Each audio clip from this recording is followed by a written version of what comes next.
जवान, ग्राम चौकीदार, शिक्षा मित्र, बेसिक शिक्षा विभाग के अनुदेशक, आशा वर्कर, आंगनबाड़ी, एएनएम और संविदा से जुड़े हुए उन सभी कार्मिकों को जितने भी स्वच्छता के कार्यक्रम के साथ जुड़े हुए कार्मिक हैं, इन सभी कार्मिकों को हम लोगों ने अनिवार्य रूप से 5 लाख रुपए के आयुष्मान भारत का कवर हर वर्ष देने की एक बड़ी योजना को भी आज के इस बजट में उसका प्रावधान किया है और इसमें 5 लाख रुपए तक की उनको निःशुल्क स्वास्थ्य की सुविधा उत्तर प्रदेश में मुख्यमंत्री जन आरोग्य योजना के माध्यम से देने की घोषणा इसमें की गई है। मुझे यह बताते हुए प्रसन्नता है कि समाज कल्याण विभाग के लिए बजट में 35,863 करोड़ रुपए की व्यवस्था की गई है, जिसमें अनुसूचित जाति, जनजाति, पिछड़ा वर्ग, दिव्यांगजन सशक्तिकरण, महिला और बाल विकास के लिए यह धनराशि उपयोग में आएगी। छात्रवृत्ति के लिए 4,720 करोड़ रुपए की व्यवस्था की गई है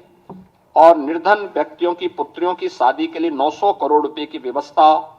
और सामाजिक पेंशन के लिए जो व्यवस्था की जाती है उसमें 13,448 करोड़ रुपए का प्रावधान इसमें किया गया है। मित्रों, इंफ्रास्ट्रक्चर के लिए अब उत्तर प्रदेश अपने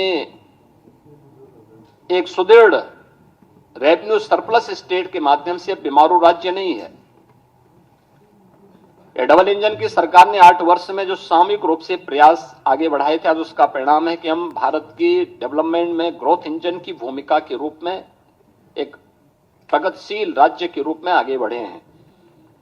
इस बार हमने बजट में 4 नए एक्सप्रेसवे की भी घोषणा की है, जिसमें आगरा लखनऊ एक्सप्रेसवे से गंगा एक्सप्रेसवे से आगरा लखनऊ एक्सप्रेसवे तक यानी बाया हरदोई फर्रुखाबाद तक, इसको हम लोगों ने एक तो इसके लिए बजट का प्रावधान किया है। दूसरा, गंगा एक्सप्रेसवे को प्रयागराज से मिर्जापुर, वाराणसी, चंदौली और पूर्वांचल एक्सप्रेसवे के साथ जोड़ते हुए फिर पूर्वांचल एक्सप्रेसवे को इसी मार्ग से ले जाते हुए शक्तिनगर सोनभद्र तक जोड़ने के लिए भी एक घोषणा इसके साथ हम लोगों ने की है, जिसमें बिंद एक्सप्रेसवे के रूप में हम इसको जोड़ने जा रहे हैं। गंगा एक्सप्रेसवे को मेरठ से हरिद्वार तक जोड़ने के लिए भी हम लोगों ने इसमें आज के इस बजट में इसके लिए धनराशि की व्यवस्था की है और गंगा एक्सप्रेसवे को ही हम लोगों ने बुंदेलखंड एक्सप्रेसवे के साथ जोड़ने के लिए भी धनराशि की व्यवस्था आज के इस बजट में प्रस्तावित की है। प्रयागराज में महाकुंभ के अवसर पर इस बार हमारे जो अनुभव रहे हैं उसको देखते हुए हम लोगों को ये अनुभव हुआ है कि वहां पे आवागमन को और सुगम बनाने के लिए 2 नए ब्रिजेज बनाने बहुत आवश्यक हैं। एक शास्त्री ब्रिज के साथ पैरेलल गंगा नदी के ऊपर और एक यमुना नदी के ऊपर जो नैनी में सिग्नेचर ब्रिज है उसके पैरेलल एक नए ब्रिज बनाने के लिए इसके लिए भी धनराशि की व्यवस्था हमने यहां पर की है। मुझे बताते हुए प्रसन्नता है कि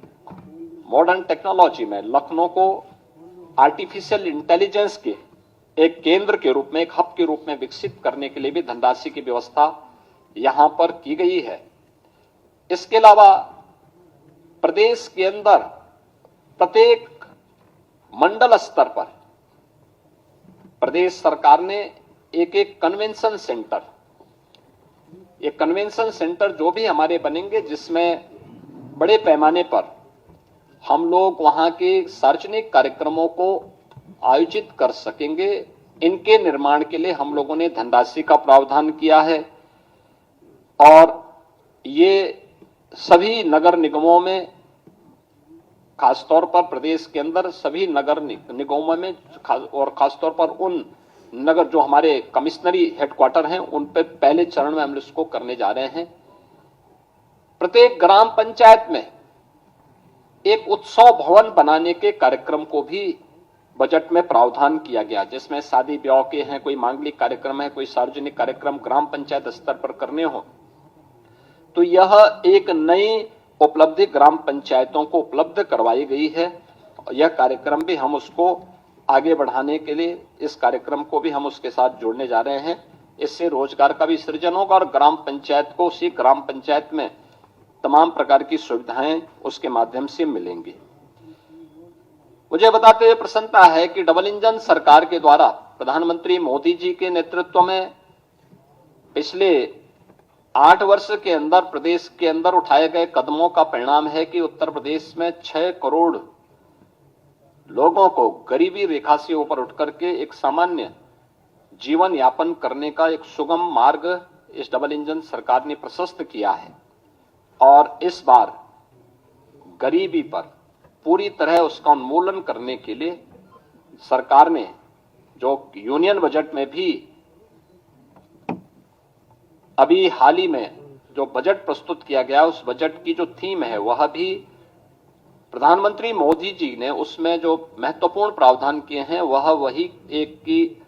$5 ट्रिलियन की इकोनॉमी बनने के लिए भारत के लिए आवश्यक है कि वह जीरो पॉवर्टी के लक्ष्य को प्राप्त करे। और उत्तर प्रदेश देश की आबादी का सबसे बड़ा राज्य है, सबसे बड़ा चैलेंज हमारे सामने है। हमारा सर्वे लगभग पूरा हो चुका है और हमने बजट में उसके लिए प्रावधान किए हैं, दोनों प्रकार के प्रावधान किए हैं। एक, जिनके पास जो सुविधा नहीं है उन गरीबों को उन सुविधाओं के लिए, चाहे वह विभिन्न विभागों के साथ मिलकर के या फिर एक मुश्त उसको उस व्यवस्था के साथ जोड़ने के लिए, इसके लिए धनराशि की व्यवस्था, जीरो पॉवर्टी को, उस टारगेट को अचीव करने के लिए भी हम लोगों ने इस व्यवस्था में की है। और इसके लिए एक व्यवस्था दी गई है कि हम उस लक्ष्य तक उस परिवार को लेके जाएंगे कि मिनिमम वह परिवार के एक व्यक्ति को रोजगार भी मिल सके और उस परिवार में कम से कम 1,25,000 रुपए की एक निश्चित आय, वार्षिक आय उस परिवार के व्यक्ति को रोजगार या किसी न किसी काम के माध्यम से उपलब्ध करवा सके। यह एक प्रयास सरकार के स्तर पर प्रावधान किया गया है। इसके साथ ही हमने इसके लिए धनराशि 2025-26 में इसके लिए अलग से भी धनराशि की व्यवस्था की है। युवाओं के लिए हम लोगों ने एक व्यवस्था की है और इसमें